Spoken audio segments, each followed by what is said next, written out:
যেটা আজ পর্যন্ত কেউ বলেনি। একটা ফেক এআই ছবি, রাত ২টার সময় প্রাক্তন স্ত্রীর সাথে ফেসবুক লাইভ, আর সহ অভিনেত্রীর মারাত্মক কিছু অভিযোগ। এই কয়েকটা জিনিসেই কি শেষ হয়ে গেল বাংলার টেলিভিশনের অন্যতম বড় সুপারস্টারের কেরিয়ার? সবাই যেটা ভাবছে, আসল ঘটনা কিন্তু সেটা নয়। জি বাগড়ার জনপ্রিয় মেগা সিরিয়াল চিরদিনই তুমি যে আমারের আর্য সিংহ রায় অর্থাৎ জিতু কমল সোশ্যাল মিডিয়ায় লাইভে এসে কাঁপিয়ে দিলেন পুরো টলিউড। তিনি সরাসরি ঘোষণা করে দিলেন যে এটাই আমার শেষ মেগা সিরিয়াল, এরপর টিভিতে আমি আর কোনো দিন অভিনয় করব না। কেন হঠাৎ এত বড় সিদ্ধান্ত? এর পেছনে কি লুকিয়ে আছে সহ অভিনেত্রী দিতিপ্রিয়া রায়ের করা সেই মারাত্মক অভিযোগ, নাকি জিতুকে টলিউড থেকে বয়কট করার কোনো বিশাল পলিটিক্যাল মাস্টার প্ল্যান চলছে? ভিডিওটা শেষ পর্যন্ত দেখুন, কারণ আজকের এই মেগা ডকুমেন্টারিতে আমরা জিতু কমলের বিরুদ্ধে ওঠা সমস্ত অভিযোগের এমন এক ডার্ক ট্রুথ রিভিল করব যা আপনি বিশ্বাসই করতে পারবেন না। একবার লজিক্যালি ভেবে দেখুন, যে সিরিয়াল দর্শকদের এত ভালোবাসা পাচ্ছিল, হঠাৎ করে সেই সিরিয়ালের সেটে এমন কি ঘটল যে নায়িকা দিতিপ্রিয়া রায় শো ছেড়ে বেরিয়ে গেলেন? এখান থেকেই শুরু আসল ঘটনা। দিতিপ্রিয়া প্রকাশ্যে অভিযোগ আনেন যে জিতু কমল নাকি তার সাথে অশালীন আচরণ করেছেন। শুধু তাই নয়, জিতু নাকি তাকে একটি এআই জেনারেটেড ছবি পাঠিয়েছিলেন যেখানে তাদের দুজনকে আপত্তিকর অবস্থায় দেখা যাচ্ছে। দিতিপ্রিয়ার দাবি, জিতু তাকে বলেছিলেন, তোমার বয়ফ্রেন্ড এই ছবি দেখলে তো তোমাদের ব্রেকআপ হয়ে যাবে।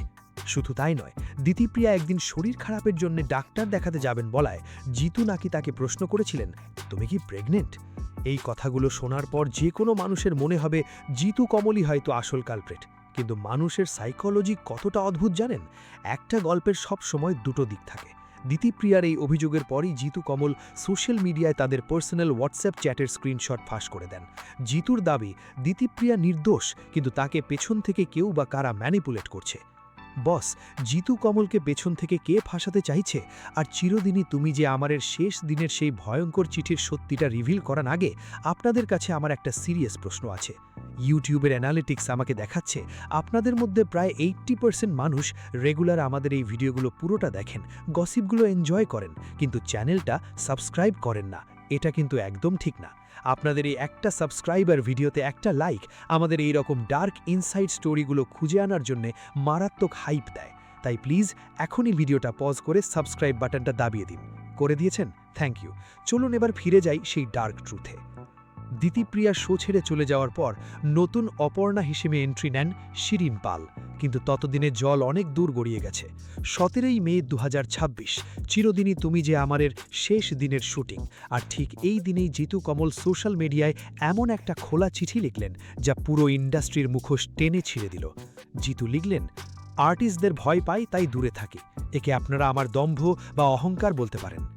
ইমোশনাল টুইস্ট, জিতু কমল তার সহকর্মীদের সরাসরি চ্যালেঞ্জ ছুড়ে দিয়ে বললেন, প্রজেক্ট শেষ হয়ে যাওয়ার পর অন্য কোনো মোটিভে বা গোপন উদ্দেশ্যে আমার নামে দুর্ব্যবহারের অভিযোগ নিয়ে সামনে আসবেন না। কোনো অভিযোগ থাকলে এখনই বলুন। আপনার কি মনে হয়, একজন মানুষ কতটা মানসিক যন্ত্রণার মধ্যে দিয়ে গেলে নিজের সহ অভিনেতাদের ওপর থেকে তার বিশ্বাস এইভাবে উঠে যায়? এই ঘটনার পর বদলে গেল সবকিছু। একটু তলিয়ে দেখলে বুঝতে পারবেন জিতু কমলকে 4 দিক থেকে ঝেড়ে ফেলা হয়েছে। একদিকে দিতিপ্রিয়ার অভিযোগ, অন্যদিকে তার নতুন সিনেমা এরাও মানুষের পরিচালকের বিরুদ্ধে অপলা চৌধুরীর চিত্রনাট্য চুরির অভিযোগ। আর সবচেয়ে বড় ধামাকাতা তখন হলো যখন তৃণমূল সাংসদ সায়নী ঘোষের সাথে জিতুর প্রকাশ্য ঝামেলা শুরু হলো। সায়নী দাবি করেছিলেন যে জিতুর কুকর্ম ফাঁস করার জন্য নাকি জিতুর প্রাক্তন স্ত্রী নবনীতা তাকে ফোন করেছিলেন।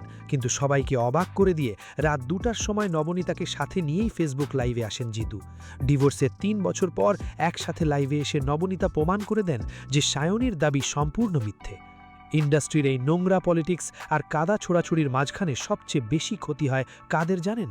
ওই মেকআপ আর্টিস্ট, লাইটম্যান আর টেকনিশিয়ানদের, যারা দিন আনে দিন খায়। জিতু তার শেষ লাইভে কেঁদে ফেলেছিলেন এদের কথা ভেবেই। বলেছিলেন, কাজ বন্ধ হয়ে গেলে এদের কাল থেকে সমস্যা হবে, এদের আশীর্বাদ করুন। জিতু কমল হয়তো এরপর আর ছোট পর্দায় কোনোদিন ফিরবেন না, কিন্তু টলিউড পলিটিক্সের এই অন্ধকার সত্যিটা ফ্যানদের মনে একটা বড় প্রশ্নচিহ্ন রেখে গেল। আপনাদের কি মনে হয়, জিতু কমল কি সত্যিই দোষী, নাকি তার সাকসেস দেখে কেউ তাকে ইচ্ছে করে এই নোংরা পলিটিক্সের শিকার বানাচ্ছে? নিচে কমেন্ট করে আপনাদের লজিক্যাল মতামত অবশ্যই জানান। আমি প্রত্যেকটা কমেন্ট পড়ি। আর ভিডিওটি ভালো লাগলে শেয়ার করুন। টলিউডের এই ডার্ক ট্রুথ আর সাইকোলজিক্যাল অ্যানালিসিস সবার আগে দেখতে সাবস্ক্রাইব করুন বাংলা পালস। দেখা হচ্ছে পরের ভিডিওতে।